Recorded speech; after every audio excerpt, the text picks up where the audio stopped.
Assalamualaikum warahmatullahi wabarakatuh. Perkenalkan, nama saya Boyka Adam Suganda dari kelas Paralel 1. Saya mendapatkan tugas tentang komunikasi pemerintahan di era globalisasi. Pengertian komunikasi. Komunikasi merupakan salah satu cara manusia untuk menyampaikan pesan kepada penerima pesan. Banyak sekali cara agar pesan tersebut.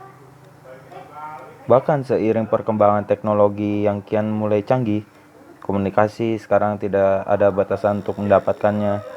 Komunikasi dapat dilakukan dengan jarak dekat, bahkan berbeda benua sekalipun. Beberapa hal dampak positif komunikasi di era globalisasi. 1. Meningkatkan kreativitas. Kreativitas individu dapat dilihat dari era komunikasi. Seseorang komunikasi antar individu dan individu lainnya dapat meningkatkan kreativitas karena terdiri atas ide-ide dan tanggapan seseorang. Komunikasi semakin modern dengan kemunculan teknologi yang semakin inovatif.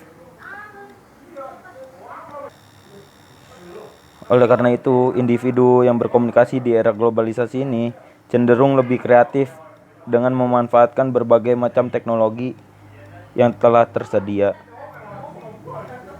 Komunikasi dapat dilakukan secara fleksibel dan aksesibilitas. 2. Mengekspresikan diri. Sosial yang menjadi media komunikasi terpilih di era globalisasi memiliki peran yang baik untuk kehidupan masyarakat, seperti individu yang berkomunikasi dengan memanfaatkan teknologi akan lebih mudah mengekspresikan diri. Individu akan mengekspresikan diri melalui media sosial seperti memposting konten-konten yang berhubungan dengan pengalaman dirinya atau yang menunjukkan kehidupannya. Komunikasi di era globalisasi ini tentu sangat mudah untuk mengekspresikan diri sendiri dengan bebas selama masih dalam lingkup yang wajar. 3. Menjalin kerjasama. Komunikasi memiliki peran yang penting dalam sektor ekonomi, terutama pada organisasi. Komunikasi yang berperan untuk menjalin kerjasama antar perusahaan. Komunikasi ditunjukkan untuk membantu proses sebuah organisasi dalam mencapai tujuan tertentu. Dengan demikian, individu dan organisasi akan sama-sama merasa diuntungkan.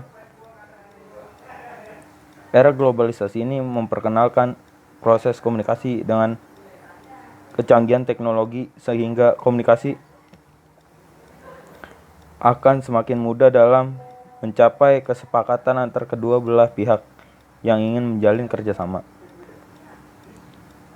4. Terbentuknya diplomasi baru.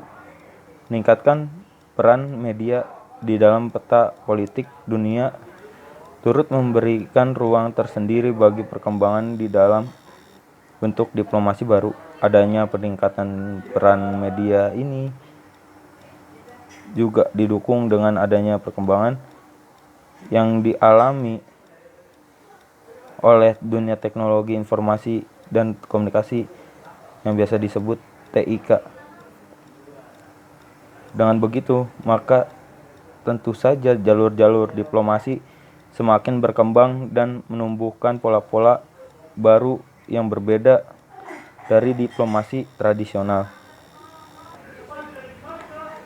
Duta Besar Ramli Saud dalam kesempatan kuliah tamu bertajuk Peran Media dan Teknologi Komunikasi dalam Diplomasi Baru di Fakultas Ilmu Sosial dan Politik di Unpar pada Senin 19 bulan 9. Lalu mengatakan bahwa perkembangan media menyebabkan terjadinya globalisasi, revolusi TIK, regionalisme, serta terjadinya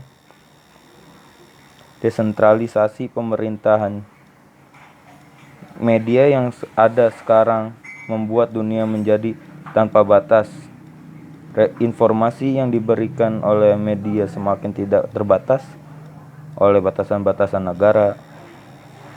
Adanya fakta ini juga mendorong percepatan perubahan pada industri TIK.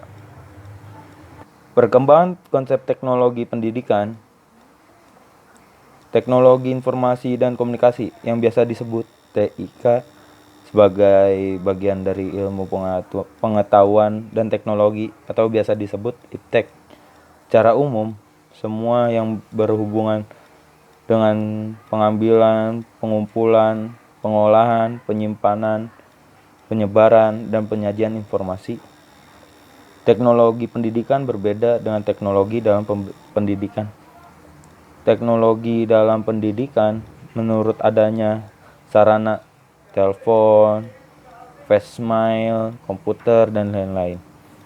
Dalam kegiatan lembaga pendidikan, teknologi menuntut adanya sarana tersebut, melainkan menekankan pada adanya proses untuk memperoleh nilai tambah. Ya, masalah belajar itu dialami oleh siapa saja sepanjang hidupnya, dan di rumah, di sekolah, di tempat kerja, di tempat ibadah, dan di masyarakat, serta berlangsung dengan cara apa saja, dari apa, dan siapa saja. Berkembangnya teknologi pendidikan itu tentu saja berbeda-beda sesuai dengan kondisi dan kebutuhan, mengingat bahwa objek teknologi pendidikan adalah belajar pada manusia. Maka akhir-akhir ini, istilah teknologi pendidikan cenderung digantikan oleh teknologi pembelajaran, sehingga memperluas kawasan penerapannya, yaitu tidak adanya di lembaga pendidikan formal, melainkan di mana saja belajar itu diperlukan dan berlangsung. Dalam perkembangan terakhir, teknologi pendidikan secara konseptual didefinisikan sebagai teori dan praktik dalam desain pembangunan, pemanfaatan, pengelolaan, pengembangan, penilaian, penelitian, proses, sistem untuk belajar. Pengertian, prospek, dan tantangan teknologi di pendidikan di era globalisasi. Menurut Kamus Besar Indonesia, prospek adalah harapan atau kemungkinan, sedangkan teknologi pendidikan adalah merupakan media pendidikan, yaitu hasil teknologi sebagai alat bantu untuk pendidikan agar berhasil guna, efisien, dan efektif. Untuk menganalisis masalah, mencari problem solving, melaksanakan evaluasi dalam mengelola pemecahan masalah yang menyangkut semua aspek belajar manusia. Tantangan adalah sebuah bentuk permasalahan atau problematika yang harus dihadapi di masa depan. Jadi, prospek dan tantangan teknologi pendidikan adalah suatu bentuk harapan dan juga problematika atau kendala yang dihadapi oleh teknologi pendidikan sebagai alat bantu dalam pemecah masalah di dunia pendidikan dalam era globalisasi ini. Prospek teknologi pendidikan di era globalisasi adalah merupakan bentuk harapan dan penerapan teknologi pendidikan di masa datang dalam era globalisasi. Sedangkan tantangan teknologi pendidikan globalisasi adalah suatu bentuk masalah atau problematika yang harus dihadapi di era globalisasi. Dengan adanya IT, kita memperoleh sesuatu yang lebih efektif untuk menyelesaikan pekerjaan kita. Di internet segala macam informasi tersedia, mulai dari hal-hal yang paling baru hingga hal-hal yang sudah menjadi sejarah, semuanya ada di sana. Kita dapat melakukan penghematan, kita tidak perlu membeli surat kabar setiap hari atau menyalakan televisi untuk menonton berita saja. di mana ada koneksi internet, kita dapat mencari berita-berita yang aktual. Jadi, prospek dan tantangan teknologi pendidikan di era globalisasi merupakan suatu bentuk harapan dalam menghadapi problematika teknologi pendidikan serta pengaplikasinya di era globalisasi. Kesimpulan presentasi dari prospek teknologi pendidikan ataupun TIK di era globalisasi ini adalah merupakan bentuk harapan dan penerapan teknologi pendidikan di masa yang akan datang dalam era globalisasi. Sedangkan tantangan teknologi pendidikan globalisasi adalah suatu bentuk masalah atau problematika yang harus dihadapi di era globalisasi. Jadi, prospek dan tantangan teknologi pendidikan di era globalisasi merupakan suatu bentuk harapan dalam menghadapi problematika teknologi pendidikan serta pengaplikasinya di era globalisasi. Sekian dari presentasi saya. Saya Boyke Adam Suganda. Saya mengucapkan terima kasih untuk menonton kali ini. Saya mengundurkan diri. Assalamualaikum warahmatullahi wabarakatuh.